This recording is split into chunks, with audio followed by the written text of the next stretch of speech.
अनवरपुर गांव में बबीता अपनी दो बेटी शर्मिली और सुमन के साथ एक छोटे से घर में रहती थी। बबीता के पति का कुछ समय पहले ही इंतकाल हो गया था, इसलिए बबीता सोचती है कि उसकी बेटियों की शादी जितनी जल्दी हो जाए उतना ही बेहतर है। मुंशी जी, मैंने आपसे कितनी बार कहा है, कोई रिश्ता देखकर बताओ लड़की के लिए। लड़की 19 साल की हो गई है।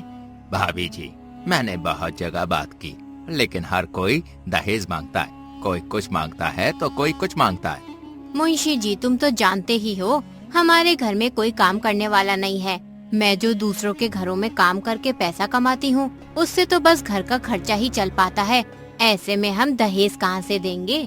भाभी जी, एक रिश्ता है, लेकिन आदमी की उम्र लगभग 50 साल है।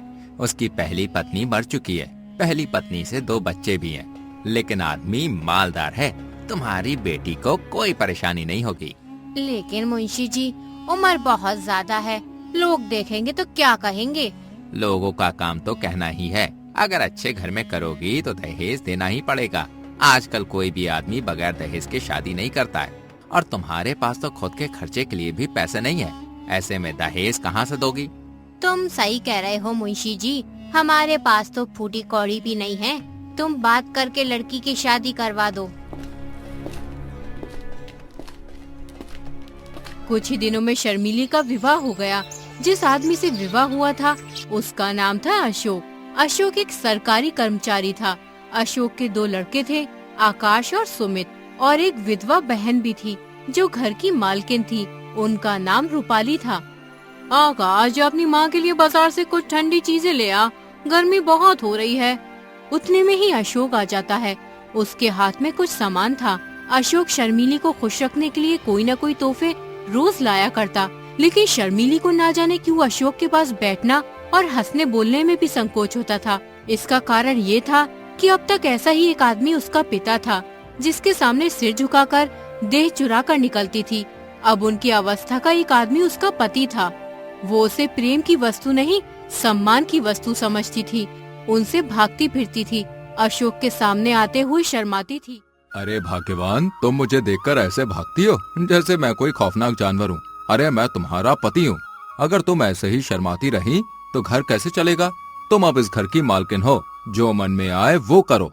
अशोक अपनी बहन रूपाली को बुलाता है और उससे घर की चाबी लेकर शर्मिली को घर की खजांची बना देता है।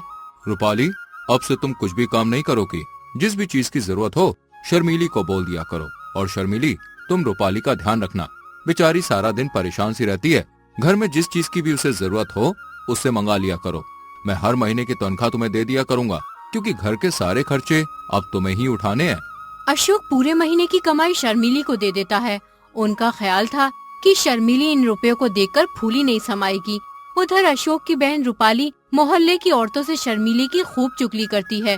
अरे जब से आई है मालकिन बनी बैठी है, एक एक पैसे का हिसाब लिखती है। मैं कभी अपनी जरूरत के लिए थोड़े बहुत पैसे मांग लेती हूँ तो टालम टोल करती रहती है, फिर कहीं 3-4 बार कहने पे ही पैसे देती है। बहन, तेरे भाई को भी क्या बुढ़ापे में इस जवान लड़की से शादी करने की पड़ी थी? कोई मेल भी तो हो, देखने में उनकी बेटी लगती है। अपनी शादी न करके अशोक की शादी कर लेता तो सही रहता। अरे चल बहन, मैं चलती हूँ। पता नहीं निगोड़ी घर में क्या कर रही होगी। बच्चे स्कूल से आने ही वाले होंगे, चल के देखती हूँ खाना बनाया है कि नहीं, कहीं बच्चे भूखे तो नहीं बैठे रहे। रूपाली उस दिन से शर्मिली से जलने लगी थी, जब से अशोक ने उसे घर का खजांची बना दिया था। रूपाली हर वक्त शर्मिली को अच्छी बुरी सुनाती थी और उस पर नए नए आरोप लगाती थी। एक दिन शर्मिली छत पर किसी काम के लिए जाती है तो रूपाली कहती है, अरे न लाज है न शर्म, निगोड़ी ने हाया भून खाई है। अब क्या कुछ दिनों में बाजार में नाचेगी, लोग देखेंगे तो क्या कहेंगे कि कल परसों की बहू छत पर चढ़ी डोल रही है। अरे अपने घर को सीखा था या नहीं? दीदी, मैं कपड़े लेने गई थी, आंधी बहुत तेज आ रही थी, कपड़े कहीं उड़ न जाए इसलिए मैं चली गई थी। अरे मुझे बुला लेती, मैं क्या मर गई थी? लेकिन तू मुझे क्यों बुलाएगी? तुझे तो दूसरों से नैन लड़ाने हैं। घर का सारा काम यूं ही पड़ा है, बच्चे स्कूल से आने ही वाले होंगे, उनके लिए खाना पकाया है कि नहीं? सुबह से कपड़े ही धो रही थी, बस अभी फारिग हुई हूँ, अब खाना ही बनाने जा रही थी। और 2 जोड़ी कपड़े धोने में सुबह से दोपहर कर देती है। किसी बात की कोई फिक्र ही नहीं है, न बच्चों की फिक्र है न अशोक की। खुद तो पूरे दिन खाती ही रहती है और बच्चों को भूखा रखती है। आज उनकी माँ होती तो कितने प्यार से रखती उन्हें, बेचारे की जिंदगी खराब हो गई। पहले पैसे मेरे हाथ में रहते थे तो बच्चों को थोड़े बहुत पैसे दे दिया करती थी, लेकिन जब से अशोक ने पैसे तुझे देना शुरू किए हैं तब से तूने बच्चों को 1 रुपए भी नहीं दिए हैं। बिना माँ के बच्चों को कौन पूछे। पहले 1 रुपये की मिठाइयाँ खा जाते थे, अब दहले दहले को तरसते हैं। शर्मिली बिना कुछ कहे रूपाली की सारी बातें सुनती रहती है। बेचारी कभी उल्टा जवाब नहीं देती। एक कमरे में जाकर खूब रोती और अपने नसीब को कोसती, लेकिन रूपाली को शर्मिली पर बिल्कुल तरस नहीं आता। वो छिप छिप कर उसी बातें सुना करती। शर्मिली रूपाली को देखकर कांपती रहती थी। एक दिन शर्मिली ने अपने पति से कहा, आप जरा जीजी को समझा दीजिए, क्यों मेरे पीछे पड़ी रहती हैं? तुम्हें कुछ कहा है क्या? रोज ही कहती हैं, बात मुंह से निकालना मुश्किल है। अगर उन्हें इस बात की जलन हो कि ये मालकिन क्यों नहीं बनी है तो आप उन्हीं को रुपए पैसे दीजिए, मुझे नहीं चाहिए। यही मालकिन बनी रहे, मैं तो केवल इतना ही चाहती हूँ कि कोई मुझे ताने न दिया करे। ये कहते कहते शर्मिली की आंखों से आंसू बहने लगे। अशोक को अपना प्रेम दिखाने का ये बहुत ही अच्छा मौका मिला। मैं आज ही उनकी खबर लूंगा, साफ कह दूंगा, मुंह बंद करके रहना है तो रहो, नहीं तो अपनी राह लो। इस घर की मालकिन वो नहीं है, तुम हो। वो केवल तुम्हारी सहायता के लिए। अगर सहायता करने के बदले तुम्हें परेशान करती है तो उनके यहाँ रहने की कोई जरूरत नहीं है। अरे मैंने सोचा था कि विधवा है, अनाथ है, पाव भर आटा खाएगी, पड़ी रहेगी। जब और नौकर चाकर खा रहे हैं तो वो तो अपनी बहन ही है। लड़कों की देखभाल के लिए एक औरत की जरूरत भी थी तो रख लिया, लेकिन इसका मतलब ये नहीं है कि वो तुम्हारे ऊपर राज करे। लड़कों को सिखा देती है कि जाकर माँ से पैसे मांगे। लड़के आकर मेरी जान खाते हैं, घड़ी भर लेटना मुश्किल हो जाता है। डांटती हूँ तो वो आंखें लाल पीली करके दौड़ती है। मुझे समझती है कि लड़कों को देखकर जलती है। ईश्वर जानते होंगे कि मैं बच्चों को कितना प्यार करती हूँ। आखिर मेरे ही तो बच्चे हैं, मुझे उनसे जलन क्यों होने लगी? तुम्हें जो लड़का परेशान करे उसे पीट दिया करो। मैं भी देखता हूँ कि कौन आंखें लाल पीली करता है। अशोक को तो मैं बोर्डिंग हाउस में भेज दूंगा, बाकी सुमित को आज ही ठीक किए देता हूँ। अशोक ने रूपाली को बुलाया और उससे कहा, तुम्हें इस घर में रहना है या नहीं? अगर रहना है तो शांत होकर रहो, ये नहीं कि दूसरों का रहना मुश्किल कर दो। तुम्हें किसी चीज की कोई कमी है तो मुझे बताओ, शर्मिली को उल्टा सीधा क्यों सुनाती हो?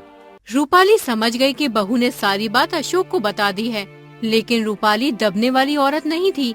वो बोली, अरे क्या हुआ जो तुम इतने आपे से बाहर हो रहे हो? निकल गई सारी बुद्धिमानी। कल की लौंडिया चोटी पकड़कर नचाने लगी, कुछ पूछना न ताछना। बस उसने तार खींचा और तुम काट के सिपाही की तरह तलवार निकाल कर खड़े हो गए। तुम हमेशा शर्मिली को परेशान करती रहती हो, उसमें कमियां निकालती रहती हो, बात बात पर ताने देती हो। अगर कुछ सीख देनी है तो उसे प्यार से मीठे शब्दों में देनी चाहिए। तानों से सीख मिलने के बदले उल्टा और जी जलने लगता है इंसान का। तुम्हारी यही मर्जी है ना किसी बात में न, यही सही। लेकिन फिर ये ना कहना कि तुम घर में बैठी थी, क्यों नहीं सलाह दी? जब मेरी बातें जहर लगती हैं तो मुझे क्या कुत्ते ने काटा है जो मैं बोलूं? मेरे से क्या है, कुछ भी करती फिरे, मुझे क्या लेना? इतने में आकाश और सुमित स्कूल से आ गए। आते ही दोनों बुआ जी के पास जाकर खाने को मांगने लगे। जाकर अपनी नई अम्मा से क्यों नहीं मांगते? मुझे बोलने का हुक्म नहीं है। आज से मुझसे कुछ नहीं मांगना, जो लेना है अपनी नई अम्मा से लेना। अशोक दोनों बच्चों को धमकाते हुए कहता है, अगर तुम दोनों ने अपनी माँ को परेशान किया तो दोनों की टांगे तोड़ दूंगा। अरे सारा दिन यहाँ से वहाँ फिरते रहते हो, थोड़ा बहुत पढ़ भी लिया करो। अगर मैंने दोबारा सुना कि तुम दोनों ने अपनी माँ को परेशान किया है तो तुम्हें बाहर भेज दूंगा पढ़ने के लिए। उनको तो आप कुछ नहीं कहते, हम ही को धमकाते रहते हो। कभी भी पैसे वैसे नहीं देते, हम स्कूल यूं ही चले जाते हैं। सब बच्चों के पास स्कूल में पैसे होते हैं और हम बिल्कुल खाली जाते हैं। और वो कहती है अगर मुझसे कुछ मांगोगे, परेशान करोगे तो कान काट दूंगी। मैंने कब कहा था कि तुम्हारे कान काट लूंगी? अभी से झूठ बोलने लगी हो। झूठ की भी हद होती है। मैं तुम्हें कितने प्यार से रखती हूँ कि कोई बुराई न दे। सौतेली माँ बच्चों को परेशान करती है, मैं तो खुद नहीं खाती, लेकिन तुम दोनों को दे देती हूँ। इतना सुनना था कि अशोक ने सुमित के दोनों कान पकड़कर उठा दिया। लड़का जोर से चीख मारकर रोने लगा। रूपाली ने दौड़कर बच्चों को आकाश के हाथ से छुड़ा लिया और बोली, अरे बस रहने भी दो, बच्चे को क्या मार डालोगे? हाय हाय हाय, कान लाल हो गया। सच कहा है, नई बीवी पाकर आदमी अंधा हो जाता है। अभी से ये हाल है तो आगे इस घर का खुदा ही मालिक है। शर्मिली से बच्चे के कान का दर्द देखा न गया। वो छुड़ाने को दौड़ी थी, लेकिन रूपाली पहले ही पहुंच गई थी। पहले आग लगा दी, अब बुझाने दौड़ी हो। जब अपने लड़के होंगे तब आंखें खुलेंगी। पराई औलाद का दर्द क्या जानो। मुझसे इन बच्चों का दर्द देखा नहीं जाता, वरना इस घर से कब की चली जाती। खड़े तो हैं, पूछ लो ना, मैंने क्या आग लगा दी? मैंने इतना ही कहा था कि लड़के मुझसे पैसे बार बार मांगते हैं। इसके सिवाय जो मेरे मुंह से निकला हो तो मेरी आंखें फूट जाएं। मैं खुद इन दोनों की शरारत देखता हूँ, अंधा थोड़ी ना हूँ मैं। अरे दोनों जिद्दी और मुंह जोर हो गए। आकाश को तो मैं आज ही हॉस्टल में भेज देता हूँ। प्रिंसिपल से मेरी बात हो गई है। इसका सारा सामान पैक कर दो। अरे अब तक तुम्हें इनकी कोई शरारत न सूझी थी, आज आके क्यों इतनी तेजी से खुल गई? बच्चा हॉस्टल में अकेला कैसे रहेगा? अगर इसकी माँ होती तो ऐसा कभी ना होने देती। तुम्ही ने इन्हें बिगाड़ के रखा है। ना मैं तुम्हें घर की मालकिन बनाता, ना ये बिगड़ते। अरे मैं तो ही विष की गांठ हूँ, मेरे ही कारण तुम्हारा घर चौपट हो रहा है। लो मैं जाती हूँ, तुम्हारे लड़के हैं, मारो चाहे काटो, ना बोलूंगी। ये कहकर रूपाली वहाँ से चली जाती है। शर्मीली बच्चे को रोता देखकर परेशान हो उठी। वो सुमित को अपने कमरे में लाकर उसे चुप कराने लगी, लेकिन बालक और जोर जोर से रोने लगा। अशोक को लगा अब शर्मीली मुझसे खूब हंसी मजाक किया करेगी, लेकिन उसकी ये आशा पूरी नहीं हुई। पहले तो शर्मीली कभी कभी उनसे हंस बोला भी करती थी, लेकिन अब बच्चों के ही लालन पालन में व्यस्त रहने लगी। जब घर आते तो बच्चों को उसके पास बैठा पाते, कभी देखते कि उन्हें नहला रही है, कभी कपड़े पहना रही है, कभी उनके साथ कोई खेल खेल रही है और कभी कभी कोई कहानी सुना रही है। एक दिन अशोक का एक दोस्त अशोक से मिलने आया और अशोक से कहने लगा, आजकल तो बहुत अच्छे से हंसी खुशी रहते होगे नई बीवी के साथ। अरे तुम बड़े भाग्यवान हो यार, जो इस अधेड़ उम्र में जवान पत्नी मिल गई। बहुत ख्याल रखती होगी तुम्हारा। यहाँ देखो, अरे जिंदगी बवाल हो रही है। मैं तो दूसरी शादी की फिक्र में हूँ। अरे कोई लड़की वड़की हो तो बताओ यार। अरे ऐसी गलती ना कर बैठना, नहीं तो पछताओगे। लौंडिया तो लौंडों से ही खुश रहती है। हम तुम अब उस काम के नहीं रहे। सच कहता हूँ भाई, मैं तो शादी करके यार बहुत बुरी तरह से पछता रहा हूँ। अरे बुरी बला गले पड़ी। सोचा था 2-4 साल और जिंदगी के मजे उठा लूं, लेकिन अब अरे ऐसा लगता है कि भाई जिंदगी की बहुत बड़ी गलती हो। अशोक भाई तुम भी क्या बात करते हो यार? लौंडिया को पंजों में लाना क्या मुश्किल बात है? जरा सैर तमाशे दिखा दो, उनके रंग रूप की तारीफ कर दो, बस रंग जम गया। मैं ये सब कुछ करके हार चुका हूँ भाई। अच्छा तो मेरी एक सलाह मानो, जरा अपनी सूरत बनवा लो। अरे आजकल यहाँ एक बिजली के डॉक्टर आए हुए हैं जो बुढ़ापे के सारे निशान मिटा देते हैं। अरे क्या मजाल कि चेहरे पर एक झुर्रियां या सर का बाल पका रह जाए। ना जाने भाई क्या जादू कर देते हैं। अरे भाई मैं तो कह रहा हूँ आदमी का होलिया ही बदल देते हैं। क्या? ये तो बहुत अच्छी बात है। लेकिन फीस क्या लेते हैं भाई? अरे फीस तो यार मुझे पता नहीं, शायद 500 रुपए लेते होंगे। ऐसे काम के लिए इससे कम तो भाई होगा नहीं। अजी कोई पाखंडी होगा। अरे बेवकूफों को लूट रहा होगा। कोई मेकअप वेकअप लगाकर 2-4 दिन के लिए जरा चेहरा चिकना कर देता होगा। इश्तेहारी डॉक्टरों पर तो अपना विश्वास ही नहीं है। देखो 10-5 की बात होती तो कहता जरा दिल लगी ही सही। 500 रुपए भाई बड़ी रकम है यार। अरे तुम्हारे लिए 500 रुपए कौन सी बड़ी बात है भाई? एक महीने की आमदनी है। अरे मेरे पास तो 500 रुपए होते ना तो सबसे पहला काम यही करता। जवानी के 1 घंटे की कीमत 500 रुपए से कहीं ज्यादा है। अरे यार कोई सस्ता नुस्खा बताओ। इतने पैसे हम नहीं दे सकते।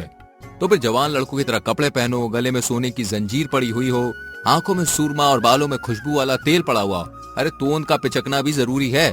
जरा तकलीफ तो होगी, लेकिन फिर देखो कैसे तुमसे हंस हंस के बातें करेगी। और हाँ 10-20 शेर भी याद कर लो। अरे जब भी बात करो ना शायरी कहते हुए करो। 1 महीना मेरी बात का इम्तिहान करके देखो भाई। अगर वो तुम्हारा दम ना भरने लगे तो जो जुर्माना कहो वो दूं। अशोक ने उस वक्त तो ये बातें हंसी में उड़ा दी, लेकिन इसमें से कुछ बातें उसके मन में बैठ गईं। उस दिन से वो हर रोज जवान दिखने के लिए कोई न कोई काम करते। जब भी शर्मीली से बात करते तो 1-2 शायरी जरूर सुनाते। अशोक की ये चाल काम कर गई।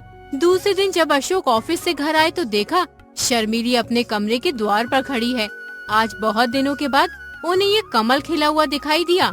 आज इतनी देर कहाँ लगाई? दिन भर रात देखते देखते आंखें फूट जाती हैं। समय से घर आ जाया करो।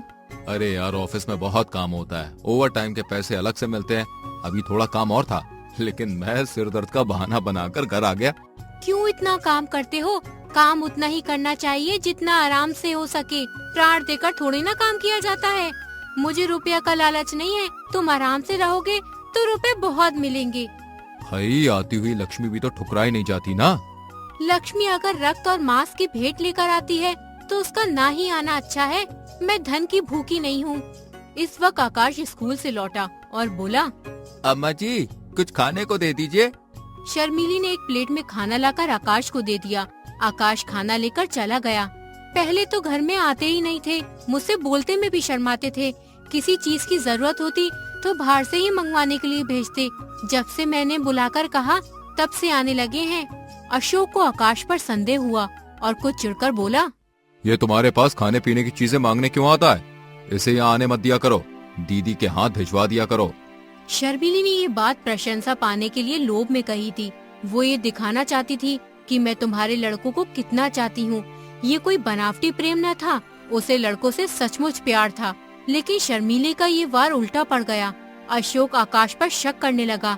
वो उसे शर्मिली से दूर रखना चाहता था। इसलिए अशोक ने कहा, देखो, मैं चाहता हूँ कि कल से तुम स्कूल में ही रहा करो। मैं मास्टर जी से कहकर तुम्हारा इंतजाम करवा दूंगा। मुझे वहाँ रहने में कोई आपत्ति नहीं है, जब से कहिए मैं चला जाऊंगा। आकाश उदास होकर अपनी बुआ के पास जाकर बोला, बापूजी ने मुझे कल से स्कूल में रहने को कहा है। कह रहे थे कि तू यहाँ आवाराओं की तरह इधर उधर फिरता रहता है, स्कूल में रहेगा तो आवारागर्दी से बचूंगा मैं। आकाश एक होनहार लड़का था। ये बात अशोक भी जानता था, लेकिन उसे शर्मिली से दूर रखना चाहता था, इसलिए उसे स्कूल भेज रहा था। फिर रूपाली बोली, यह तुम्हारी नई अम्मा का करा धरा है, उसी ने कहा होगा। नहीं बुआ जी, मुझे उन पर कोई शक नहीं है। वो बेचारी भूल से भी कभी कुछ नहीं कहती। तू ये तिरिया चरित्र क्या जाने, ये उसी की लगाई हुई आग है। देख, मैं अभी जाकर पूछती हूँ। रूपाली झल्लाई हुई शर्मिली के पास जा पहुँची। उसे आड़े हाथ लेने का, कांटों में घसीटने का, तानों से छेदने का, रुलाने का सुअवसर वह हाथ से जाने नहीं देती थी। शर्मिली उनका आदर करती थी, उनसे दबती थी, उनकी बातों का जवाब न देती थी। वह चाहती थी कि ये सिखावन की बातें कहे, जहाँ मैं भूलूं वहाँ सुधारे, सब कामों में देख रेख करती रहे। पर रूपाली उस पे तनी ही रहती थी। मैं पूछती हूँ, क्या तुम सबको घर से निकालकर अकेले ही रहना चाहती हो, जो हर वक्त अशोक के कान भरती रहती हो? क्या हुआ दीदी जी, मैंने तो किसी से कुछ नहीं कहा। आकाश को घर से निकालने की तैयारी हो रही है और उस पर कहती हो मैंने तो कुछ भी नहीं कहा। क्या तुमसे इतना भी देखा नहीं जाता? दीदी जी, तुम्हारे चरणों को छूकर कहती हूँ, मुझे कुछ नहीं मालूम। मेरी आंखें फूट जाएं अगर उसके बारे में मुंह तक खोला हो। मैं खुदा की कसम खाती हूँ। अरे क्यों व्यर्थ कसमें खाती हो? अब तक अशोक कभी लड़के से नहीं बोलते थे। एक हफ्ते के लिए आकाश ननिहाल चला गया था तो इतने घबराए कि खुद जाकर ले आए थे। अब इसी आकाश को घर से निकालकर स्कूल में रखे देते हैं। अगर लड़के का बाल भी बाका हुआ तो तुम जानोगी, वह कभी बाहर नहीं रहा। उसे न खाने की सुध रहती है न पहनने की। जहाँ बैठता है वहीं सो जाता है। कहने को तो जवान हो गया है, पर स्वभाव लड़कों सा ही है। स्कूल में उसकी मरण हो जाएगी। वहाँ किसे फिक्र है कि किसी ने कुछ खाया है कि नहीं? जब घर में कोई पूछने वाला नहीं तो बाहर कौन पूछेगा? अशोक जब ऑफिस से लौटा तो शर्मिली ने तुरंत आकाश के बारे में कहा, तुम आकाश को स्कूल में छोड़ने की कह रहे थे। मैं आजकल थोड़ी अंग्रेजी पढ़ती थी, उसके चले जाने पर उसके पढ़ने का हरज न होगा। अशोक को अब तक ये बात न मालूम थी कि शर्मिली आकाश से अंग्रेजी पढ़ती है। शर्मिली सोच रही थी कि अगर थोड़ी बहुत अंग्रेजी बोलनी आ गई तो अशोक से बात करके उन्हें चकित कर दूंगी। लेकिन ये बात सुनकर अशोक की छाती पर सांप लौट गया। वो तेवर बदलकर बोले, वो कब से पढ़ा रहा तुम्हें? मुझसे तो तुमने कभी नहीं कही ये बात। शर्मिली ने अशोक का ये रूप कभी नहीं देखा था। वो डरकर बोली, उनके पढ़ने में तो इससे कोई हरज नहीं होता। मैं उसी वक्त उनसे पढ़ती हूँ जब उन्हें फुर्सत रहती है। ये बात सुनकर अशोक माथे पर हाथ रखकर चिंता में मग्न हो गया। उसने जितना समझा था बात उससे कहीं अधिक बढ़ गई थी। अशोक को अपने ऊपर गुस्सा आया कि मैंने पहले ही क्यों ना इस लौंडे को बाहर रखने का प्रबंध किया। आजकल जो ये महारानी इतनी खुश दिखाई देती है, इसका रहस्य अब समझ आया। पहले कभी कमरा इतना सजा धजा ना रहता था। अशोक अगले ही दिन आकाश को हॉस्टल छोड़ आता है। हॉस्टल में जाने के बाद आकाश अपनी पहली माँ को याद करके बहुत रोता है। न कुछ खाता है न कुछ पीता है, जिससे उसका शरीर सूख जाता है। जब ये बात शर्मिली को पता चलती है तो वो बहुत परेशान होती है। सुमित, तुम स्कूल जाकर आकाश को बुला लाओ, कहीं वो बीमार न हो जाए। वहाँ कोई देखभाल करने वाला भी नहीं है। तुम आकाश से कहना माँ बुला रही है, तुम्हें बहुत याद करती हैं। माँ, मैं कल जाकर भैया को बुला लाऊंगा। तुम भैया की इतनी चिंता क्यों करती हो? देखो कैसा हाल हो गया तुम्हारा। अगले दिन सुमित आकाश से मिलने स्कूल जाता है और आकाश से कहता है, भैया जी, अम्मा तुम्हें बुला रही है। जब से तुम यहाँ पे आए हो तब से उन्होंने कुछ भी नहीं खाया। दिन पे दिन कमजोर होती जा रही है, सारा दिन बस रोती रहती है। लेकिन जब बाबूजी आते हैं तो वो बाबूजी को खुश रखने के लिए हंसने लगती है। जब कल मैं यहाँ से गया ना तो तुम्हारा हाल पूछने लगी। मैंने कहा वो तो कहते थे कि अब कभी इस घर में कदम न रखूंगा। मैंने कुछ झूठ तो कहा नहीं, तुमने ही मुझसे कहा था। उनका इतना सुनना था कि फूट फूट के रोने लगी। इतने में बाबूजी आ गए। बस तुरंत आके पहुंचकर मुस्कुराती हुई उनके पास चली गई। 2 दिन में वो कितनी दुबली हो गई हैं। तुम्हें ये देखकर उन पर दया आ जाएगी, तो चलो ना मेरे साथ। आकाश बिना जवाब दिए वहाँ से चला जाता है।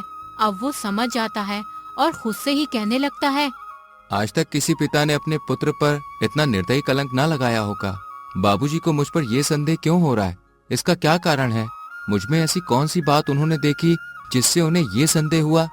हाँ, अब याद आया। मैं नई अम्मा से कुछ खाने को मांगने गया था। बाबूजी उस समय वहीं बैठे थे। उसी वक्त उनका चेहरा तमतमा गया था। उसी दिन से नई अम्मा ने मुझसे पढ़ना छोड़ दिया। अगर मैं जानता कि मेरा घर में आना जाना, अम्मा जी से कुछ कहना सुनना और उन्हें पढ़ाना लिखाना पिताजी को बुरा लगता है, तो आज ये नौबत नहीं आती। और नई अम्मा, उन पर क्या बीत रही होगी? हाय, उनका सरल हृदय ये आघात कैसे सहेगा? बेचारी मुझे अपना बेटा समझती है और पिताजी मुझ पर शक करते हैं। अम्मा ने 2 दिन से खाना नहीं खाया, हर दम रोती रहती है। कैसे जाकर समझाऊं वो इस अभागे के पीछे क्यों अपने आप को इस परेशानी में डाल रही है? वो बार बार मेरा हाल पूछती है, क्यों बार बार मुझे बुलाती है। कैसे कह दूं कि माँ, मुझे तुमसे जरा भी शिकायत नहीं, मेरा दिल तुम्हारी तरफ से साफ है। बापूजी, तुम ये क्या कर रहे हो? इन ख्यालातों से आकाश की तबीयत बहुत खराब हो गई और उसे एक बहुत ही बड़ी बीमारी हो गई। डॉक्टरों ने लाइलाज बीमारी बता दी। इससे अशोक बहुत परेशान हो गया। उस अनर्थ की कल्पना से ही अशोक के रोंगटे खड़े हो गए और कलेजा धक धक करने लगा। वो आग जो उन्होंने अपने ठिठुरे हुए हाथों को सेकने के लिए जलाई थी, अब उनके घर में लगी जा रही थी। इस करुणा, शोक, पश्चाताप और शंका से उनका दिल घबरा